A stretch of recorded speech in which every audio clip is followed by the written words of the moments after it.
Good afternoon. I'm so glad you could join me today on my show. And I have a really wonderful guest today.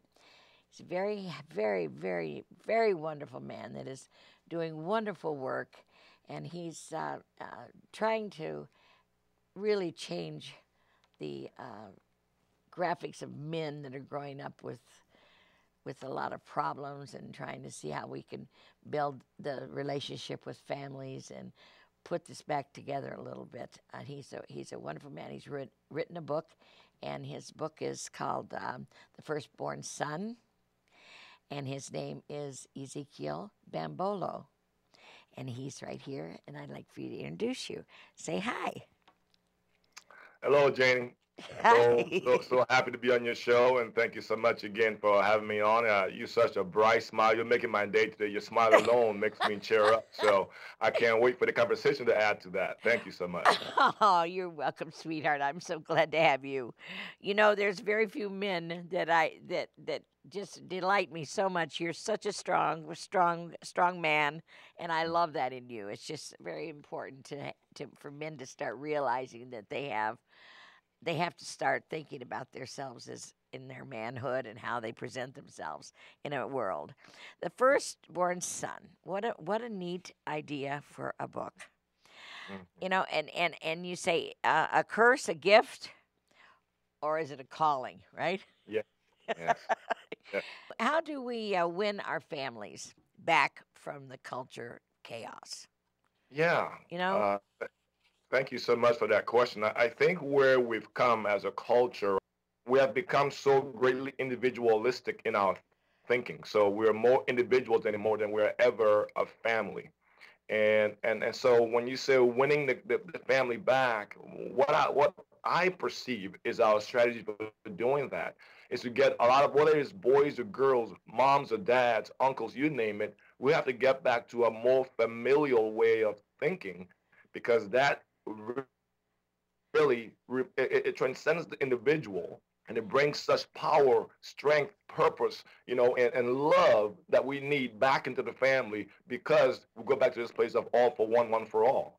right? And look at our society anymore. Oh, We're far removed from all for one for all. it's terribly removed. You're right. It's exactly right. It's just I can't believe how removed we are that it is. And Yeah. Yes. I don't know what happened.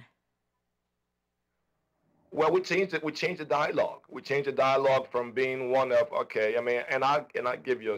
I'm of African heritage. Maybe we'll talk about that a little bit more later. But we changed the dialogue of In this case, I use a word, for example, legacy a lot. And the reason that I use the word legacy a lot in my talks and in my purpose of writing this book, The Firstborn Son, a Curse, a Gift, or a Calling, is that legacy forces us to think beyond ourselves. It forces us to think of what impact are we going to make? Are we going to in our lives? It's not just when we say legacy, people think of Michael Jordan. They might think of Right, Barack Obama. But a right. lot of times they think because only of his presidency or only of his athleticism. They never stop to think about the whole man in terms of what's affecting his family, the decisions he makes in his life. Is he a gambler? Is he an abuser? So we can get away because we're just locked into this one view. So legacy True. says no. We have to leave a mark on society that transcends me, the individual, and it becomes more other-centered than self-centered. And so we have to change that. Oh, you know what? If people are in drug abuse situations, they say, it's my life. Why do you care? No, W- it's not just your life. No. You affect everything you do affects a lot of us. So we come alongside because we care. We want to invest in you. And so again, Yeah. I think we start to change the language of the discussion. But it can't start. I mean, when we're 19, 20, 30. No, it should be a discussion that begins at 2 or 3. The moment that child begins to speak, Speak. we start to talk about that concept. That's really a good idea. I like how you say about you said to me about the legacy of your family and how it doesn't seem like we're raising our kids right. Yeah, let me give you a couple of quick examples, Jane. Yeah. And we can talk about this later as more, but I'm going to throw a little dice, maybe a little tip in there. And I'll give you how well we know this concept, but we've transitioned it not only from our own personal lives, it's become strictly a corporate deal right now. And Oh yes, boy. I give a speech every once in a while called Family Branding versus Family Legacy. Jane, Yes. if I say fly the friendly skies, what do you think of? United Airlines. Right? Yeah. Yeah. If I say the ultimate driving machine, what do you think of? Okay, BMW. Yeah. Your audience that are listening right now are easily, they can recognize all of those slogans. True. All right. True. And the way the corporations have made you and I so loyal to their products is by using a term that's strictly a corporate term called family branding. Right? Oh. And they use that to unite a variety of products and make them all useful to us. And so we get this loyalty. We even say, you know what, we're a BMW family. We don't drive Volkswagen. We don't drive, Mercedes. No, we're a BMW family. Yeah. And we Right. started ownership to those products. Okay. Now, Right. all of the traits that they use in family branding, Jane, are all traits that are stolen from the traditional family values. Oh, that makes sense. Oh, sure. Unity, or let's say when one product hurts, it hurts the whole product line. So no, we can't allow one product to hurt. If a CEO makes a mistake and destroys the reputation of the company, we got to restore that legacy as quickly as we can, because if not, it's going to affect our bottom line dollar. So they have all these things and so from a family standpoint, when one person goes awry, maybe in drug abuse or something, why aren't we working so hard to redeem and restore that life and invest in that person, as opposed to saying, well, they want to ruin their life. That's their business. Let them go. And so family branding and family legacy, which I prefer that we use the family legacy, have the same traits that will make us as powerful as the corporations are powerful, and they last Oh. for multi generations in our families. Okay, we will be McDonald's or Wendy's favorite person for as long. I mean, grandma loves it, Papa loves it, Yeah. children love it, great grandkids love it. For generations, those companies are steady in our families. Yet and still, the Yeah. same traits that they use that they stole from us traditional families, we can use them to apply them to our own families to make us stronger. Yet, my wife and I started with our children when they're two. For example, we started, I mean, two, we would say we are bambolos. Bambolos don't lie. Bubbles. Bambolos don't cheat. Bambolos, we're good students. Bambolos, we love people. Bambolos, we love our Lord. And so as a result, guess what? I remember my daughter at 3 years old, a little older than, but at three, I remember her running through something and she fell. Jane, know what she said? This is what that my wife and I just had a real reckoning, or a realization Right. here. She goes, Mommy, Daddy, Bambolos are tough, huh? Yes, honey, Oh, how sweet. tough. She remembered you saying that. Yes. So at three, two or It's three, she started to at internalize 3. that whole concept, and now she knows that, you know what, I am a part of this family. Whatever goes wrong, whatever goes right, I'm a part of this family. And as they grow up, that conversation changes more and more to that teenage year and beyond. Yeah. But we know that we are bambolos, so we will And we don't lie, and yeah. And those we concepts. gotta instill that in our kids again, Yeah, right? yeah. And the lovely thing is that every time that we engage a situation, and mom and dad have to be the primary sources of teaching and showing it by the way we live our lives who bambolos are. So if Right. mom and dad work hard, if mom and dad, love to sing, if mom Right. and dad love to, hey, we don't want to go on vacation without going with our children. And all those things that we show as mom and dad now become something not that I'm saying, but they're Right. watching and they take ownership because it is authentic and they can see the value And they of what we see it hear. and they hear it. Absolutely. And it's like little sponges. Their little Yes. brains are like sponges. Yes. And that's why they absorb everything that we say to them the minute they start speaking. Right back. I mean, we know it. I mean, people say, don't say that in front of your kids. They'll say it right back to you. You know how these kids, they like sponges. They They pick up do, everything. they Well, do. They do. what about the great stuff then? What about the great stuff that we do? Why they're picking that up too? So that's why exemplary living when it comes to legacy is so important. It's If we right. exemplify it every day, they internalize it and they take ownership, and it lasts Ugh. forever.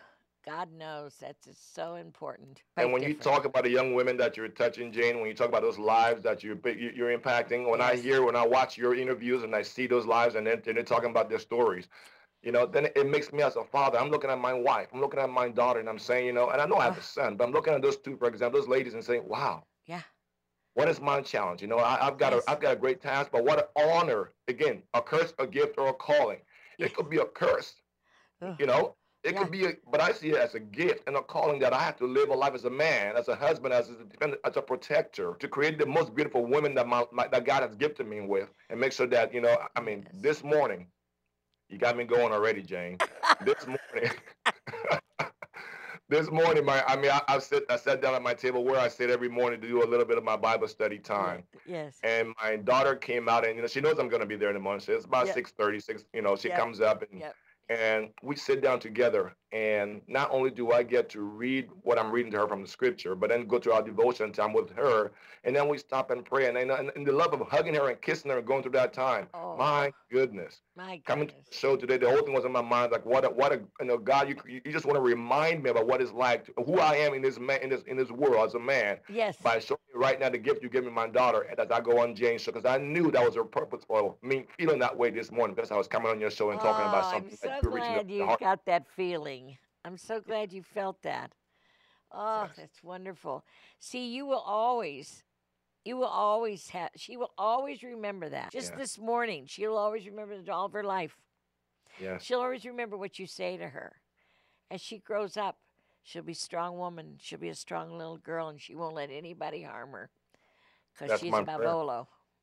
That's my prayer, and she knows that Daddy will stand up for her. Daddy, Daddy will come and discipline if you do something wrong. And it was That's funny because we were talking about discipline this morning, and yep. I said, honey, and we're talking about in the Bible about Samuel and Eli Yes. and the obedience that Samuel had to go and tell Eli what was coming down to Eli was his mentor and an older prophet, Right. and but God says, you know what, the discipline of that whole Eli had to be disciplined, Yeah. and so I look at my daughter and said, honey. Uh, if I don't do this, because Eli didn't do what he was supposed to do, God said, because his sons were being very vile, and Eli did not restrain his sons. So God said, I'm going to punish you for that reason. Uh oh. Well, I look at my daughter and say, so it's important for daddy and mommy to make sure that you and your brother have good discipline in your lives, right? Because if I don't do, what is God going to do to me and mommy? And what has he done to Eli? What does he promise he'll do to Eli right here? And it's for a 7-year old and watching her, listen to her articulate back to me, and why is She it important to be disciplined, but she yet and knew. still, You yeah. already instilled it in her. You already And spoke to her about Eli and about the Bible, and you're yes, teaching her the proper yeah. way to And so and believe so and think. so she embraced that conversation. She shows her love. And yes, what's more important is when we're done, we're hugging and I'm kissing her forehead and Yeah. and the love that comes from that moment. That's what our young ladies and young women that are growing up right now need to know. That's what they need to see in a father, because you know what? Oh, When you have that, any man that walks into your life is gonna be tested by those standards. And if they that don't meet those standards, when please. she meets a guy, she's gonna test him to Those see are the if standards. she's And I would love for us if to test those he's standards. honorable enough to Yeah. be around her. Yes. Hopefully. What is your advice for single parents? Man, Especially single mothers. yes, yes. Single It's parents, hard. single moms, especially our community is so. I mean, when we look at, especially for example, in the culture says that there's somewhere around for Caucasians, maybe somewhere around 30% Yeah. of all Caucasian homes, 25-30% are single parent homes. Yes, yes, For yes, yes. Hispanic, you're around 40, 30 to 40%, or 40, almost 50%. For African American families, Yeah. 65 to 70% of all African American families are single parent homes, of which No. 96% of those are single mothers. Oh my So, gosh. Oh, that's yeah, sad. you do the math. You Yeah, do the math yeah. about I our I know. culture, I all right? know. So, That's so when I see that, when you ask me what do I have to say to single moms, single parents, and so forth, I first must throw the word. Besides, obviously, well, I must throw the word community first and foremost. Is that sometimes a lot of these single moms feel like, well, I have a boy or I have these children and I can't raise them on my own, so I need to go find this. I need to force myself on this man or somebody to help me raise these children. yeah. Uh, Nor am I saying that be on your own and you're some super mom that you don't need the help. No, you need the right community of people The around you. right So community. one of the things that my wife and I will do is we have these events at our home uh, that is kind of funneled from our church, but we bring these people. We open our homes very frequently for people to come in and visit with us. Good.